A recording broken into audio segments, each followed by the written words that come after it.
Good evening, everybody. It's nice to be with everyone tonight. Somehow just sitting feels right most of the time now. Feels like the right answer to most everything.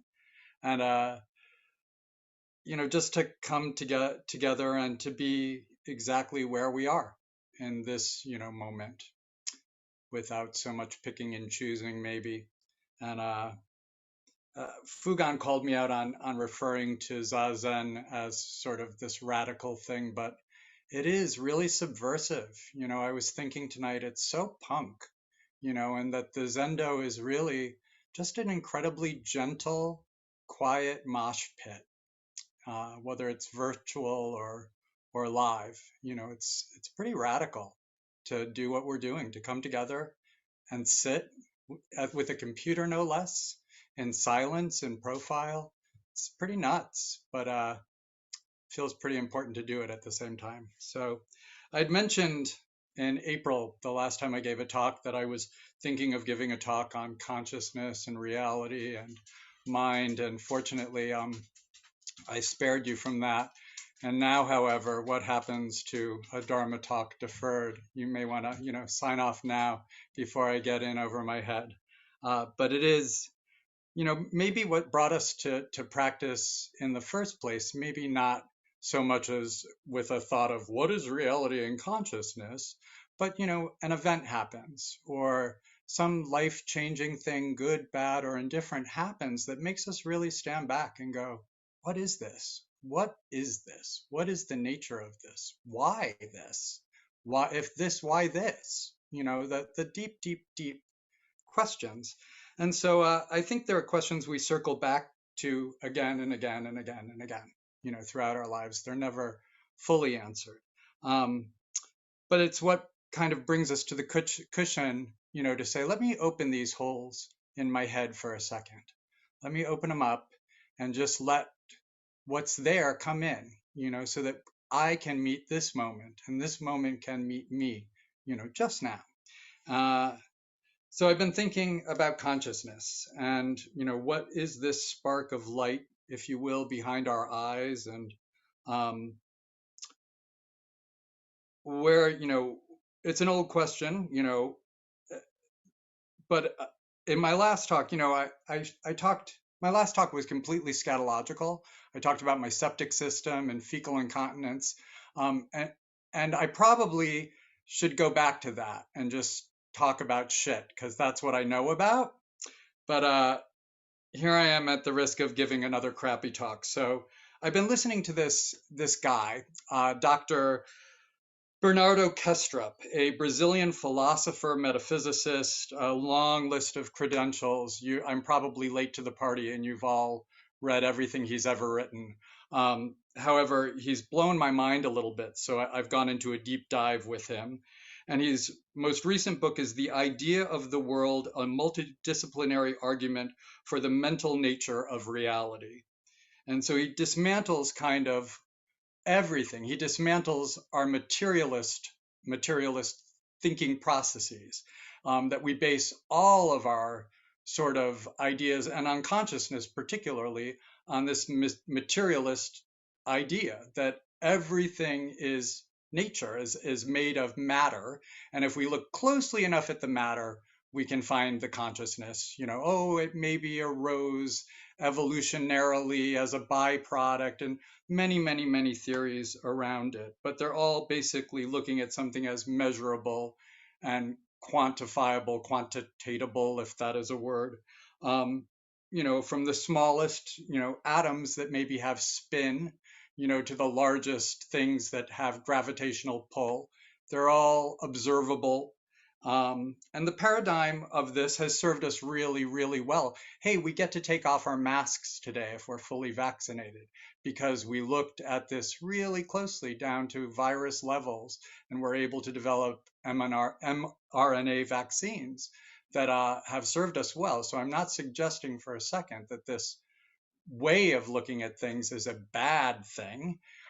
It just doesn't meet all of our needs when we look at consciousness, because then you have to sort of say, where does that come from? So I work in a school now, so I get to talk to kids a lot. And, I think of the way we've looked at this for a long time and just kind of decided, okay, at a certain place, you can reach the bottom and that's far enough. But when you talk to kids, but why? Well, why that? Well, why that? So, I can say, oh, yeah, the moon rotates around the earth and the earth is rotating on its axis and it's rotating around the sun and all of this is happening. And, but why? But why? And, I can maybe get into, well, everything has gravitational pull and that's like magnetism and we're all floating in the, I don't know. I don't know. Our knowledge stops at our ability to observe and understand it from that perspective. Even when we get down to the level of quarks, we've got we go quantum, and even that falls short, I think. And certainly, I'm not the guy to speak on this. I don't have a PhD in any of this. But listening to those who do, they're increasingly becoming sort of dissatisfied with the sort of paradigm of looking at it in this way. So now you're definitely wishing that I gave a talk about shit instead of talking shit about shit I don't know shit about. But at any rate, I would probably agree with you on that. However, I'm struck by Hostrup's theory's similarity to, as what Enki Oroshi brought up on Sunday, the Prajnaparamita teachings. And he suggests that our individual skin sac of consciousness, this consciousness that's residing in JoAn at this moment, is a dissociation away from the storehouse consciousness that is throughout space and time. It's just a dissociative blip on the radar, if you will, from what's always available to us. And he likens it, this is what I really love, he likens it to DID, dissociative identity disorder, as seen in psychiatric conditions of people who have multiple alters and personalities. And he sort of says that people with DID, this diagnosis, in their dreams will often be able to have their separate alters communicate with each other as if, not through them in another story. It's direct communication with their alters. And he sort of says, maybe that's what we are. We're sort of dissociative blips in this cosmic stew. And I'm sucked in fully. I just love it. I'm with this idea 100%, and I'm thinking about it, and I'm thinking about it, and I'm thinking, where the hell is this Dharma talk going? So I go out into the front yard and I sit in the hammock, and it's between a magnolia and a cherry tree. And I'm like, JoAn, you're painting yourself into a corner here. There's no talk here. There's no talk. And so I smell the lilacs that are at the end of their life. There's a bush kind of under the magnolia, poorly planted, not a great choice for where it is, but it's struggling to reach out and get enough sun, and it's full of blooms. And I smell that. And when the birds at the bird feeder realized I'm not leaving, they decided to come back. And so I got a little symphony of birds and lilac. And I went, yeah, okay, all right.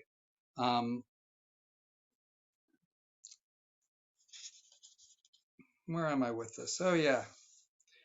All the flowers were coming up. The poppies, the crocuses are gone, but the poppies are coming up. And I was thinking, this is what Zazen does. It gives us an opportunity to sort of let go of the macro and the micro and to glimpse the truth. And I probably shouldn't share this, but these two professors, Hostrup as well as Hoffman, David Hoffman, who's worked in the same area. Yes, he's a doctor who works in consciousness, said that actually seeing things as they are, seeing reality, is bad for the species. It goes against our nature. It's not. It's a Darwinian loss that we're really, as a species, built to procreate and survival. And he sort of says it goes in the face of that. But somehow here we are, these dissociative blips, if you will. So awareness of the non-dual nature of reality isn't so good for the species. We're served best by seeking species advancing behavior, he says. But what happens when we capitulate to the boundless nature of the ever interdigitating reality of the myriad realities throughout space and time manifest in this moment as this moment. I'm looking, at these rectangles on this screen, and there's little pixels, and they're coming into my eye and getting flipped, and the cones and rods are picking them up, and they're going through the optic nerve, and they're going back into my brain, and I'm processing it, just like the camera on my computer is for you. It's very, very similar machine, and yet I know that that's Monica, and I know she's wearing a scarf, and it's red and it's yellow. But is the red and the yellow on the scarf, or is it in here? And those were all the questions I was asking. And you know what? It doesn't serve me. It was fascinating, and I'm fascinated by it. And I had to feel regret that I didn't study, harder in school, because this is what I should be. I should be a, consciousness PhD doctorate. This is fascinating, you know. And then after like doing this deep dive, I kind of thought, wait a second, lilacs, the smell of lilacs. That's all I have to say. What else is there to say to this? But that said, we've had much, much better Zen priests than I that spoke to this, I think, directly. And I'm going to give you a chunk of it that's one of my favorite parts of the Genjo koan. To carry the self forward and illuminate myriad things is delusion. That myriad things come forth and illuminate the self is awakening. Those who have great realization of delusion are Buddhas. Those who are greatly deluded about realization are sentient beings. Further, there are those who continue realizing beyond realization, and those who are in delusion throughout delusion.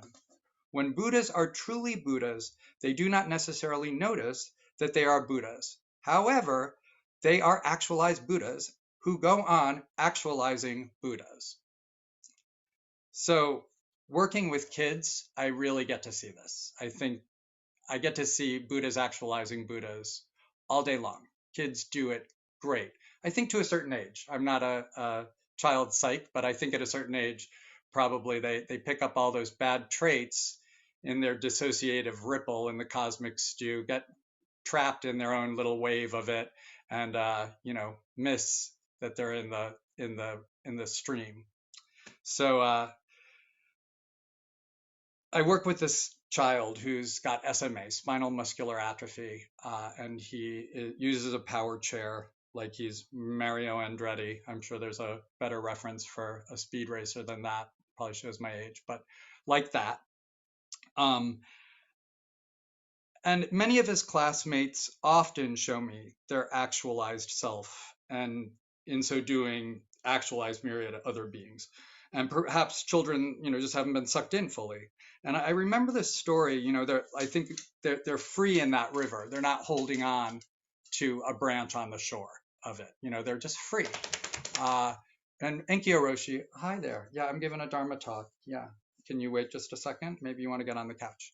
So, you had given Roshi a Dharma talk on tubing. She was on a stream tubing years ago.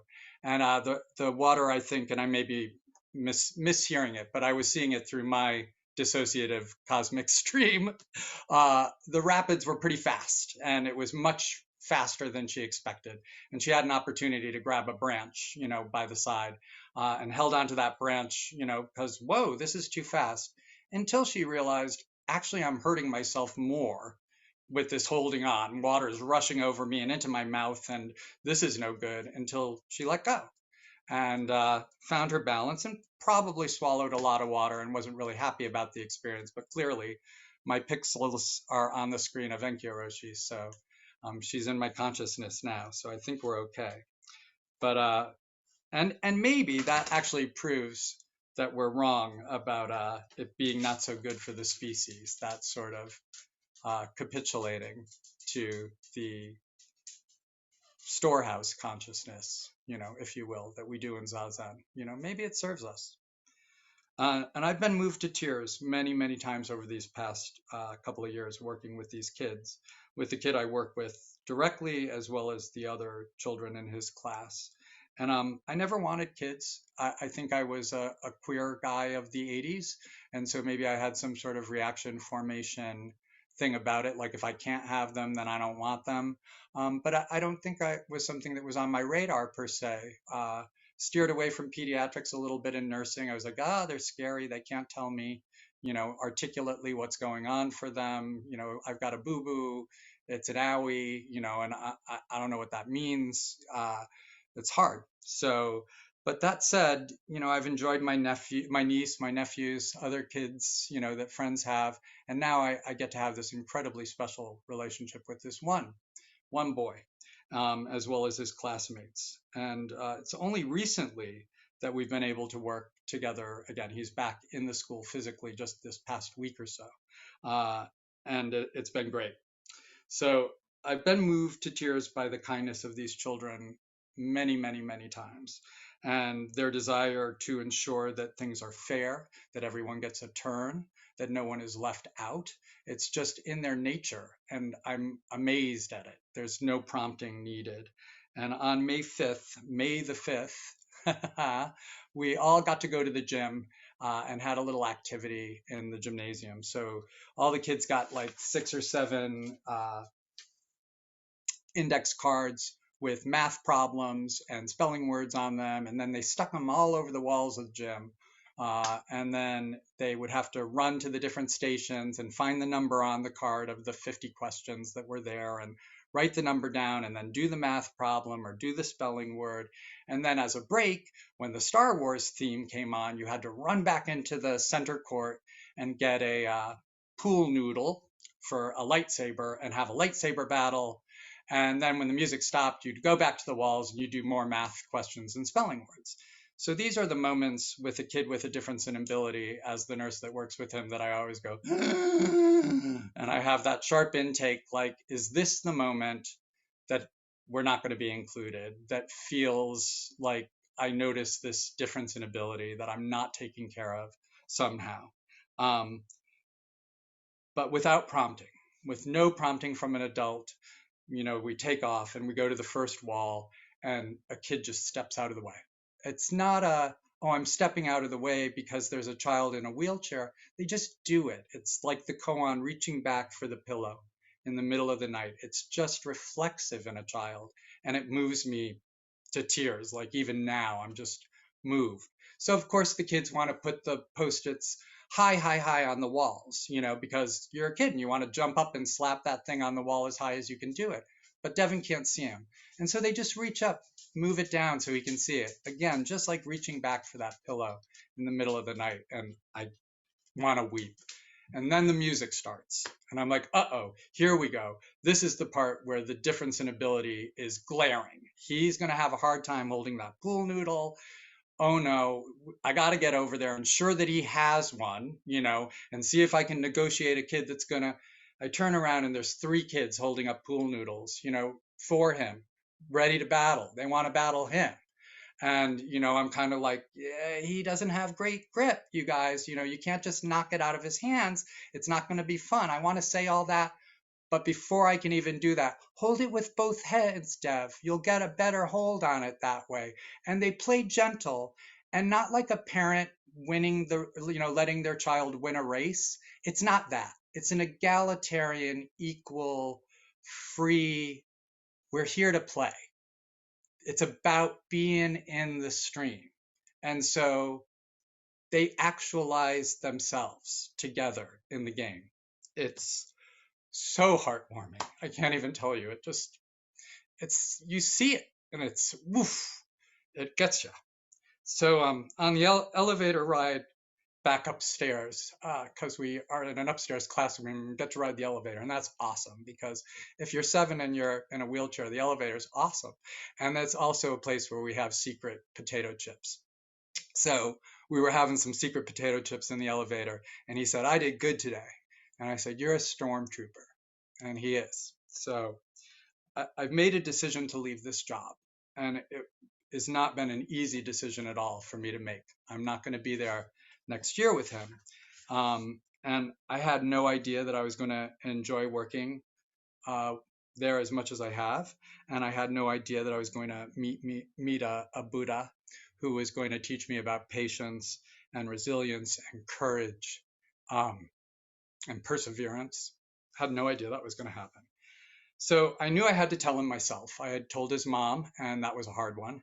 And I had told my principal and some of my coworkers, so that I'd put in my formal resignation, but I hadn't resigned to him yet. And I was going to do it on Tuesday, and I chickened out. I just totally chickened out at the last minute. I was like, have a good day, as he drove off into the sunset, and I was like, Mom said, "Did you do it?" I said, "No, I couldn't do it." And then this morning, I got a text from Mom that I came up in conversation as they were getting ready for school, and the beans had been spilled. So he had talked about how great Mr. Tibbetts was, and so she thought, "Uh-oh, we better have this conversation now." So he was a little teary when we got on the bus, but we worked it out, and he, sort of said, "It's time for you to go help other people." That was his take on it, and so gracious and big. So when I met him at the bus, he said, he said, "We're not finished here." I said, "No, I'm not going anywhere. We're not finished here." And he said, "Okay." And he like looked at me like, "You better stick to it." And I was like, I got you, but I'm here." So we're planning some barbecues, and I very well may be working with him over the summer anyway. But I came into this job, very much a nurse. Nurses like things called SOAP notes. SOAP notes are situation, objective, assessment. Uh, what's the P? I can't even remember. But we want, it's got to be data. We're data driven. Like, what's the problem? How are we addressing it? What have we done? What is the, end of that? How's it all tied up in a nice materialist view? It's got to be things, and things are fixed. And this just didn't fit into that paradigm, so much. Uh, so we're looking at reality as nurses, but we're looking at it as dictated through our dissociation, through our ripple. And maybe when we don't see the cosmic soup of it all, we do that patient and that student a disservice. Obviously, we've got to intervene, we've got to do all the things that are important, but can we step back for a second? Is there just a moment, even in emergency care, there's a moment as you're doing chest compressions where you can say, what's going on here? What is all of this? So at recess, there's a swing outside that's adaptive. And it's one of those moments that I think he gets to forget about his difference in ability. The wheelchair's off to the side. It's not really visible. And he's just on a swing like all the other kids. Sure, he's got a, pusher who's there for him, but, he's just free to be in his chair. And as he was swinging back and forth today, he said, "I'm going to touch that plane with my toes." And there was a plane going by, and I thought about being in the hammock, and swinging back and forth in my hammock. And, sort of like, what's more important than the smell of lilacs or bird songs or touching a passing plane with your toes? What's more important than that? So on the bus ride up the mountain to his house at the end of the day, the bus driver had the word that, I had resigned, and that Dev knew about it, and we were having a conversation about it. And she said, "Dev, Mr. Tibbetts has been a big help for you." And without skipping a beat, he said, "I think we've been a big help for each other." And Dev, you have no idea. You have no idea. I think of it as the Buddhist precepts for elementary school. When you walk in, there's a big picture of a pineapple on the wall, and it says, "Be a pineapple, stand up straight, wear a crown, be sweet on the inside." And, it's such a simple thing. Stand up straight, wear a crown, be sweet on the inside. And that's what Devin does every single day. So I'm going to leave you with a haiku by Katsushika Hokusai, who was, I guess, a student of Baso, same period or shortly thereafter. Um, and it sort of speaks about this talk. A poppy blooms. I write, erase, rewrite, erase again, and then a poppy blooms.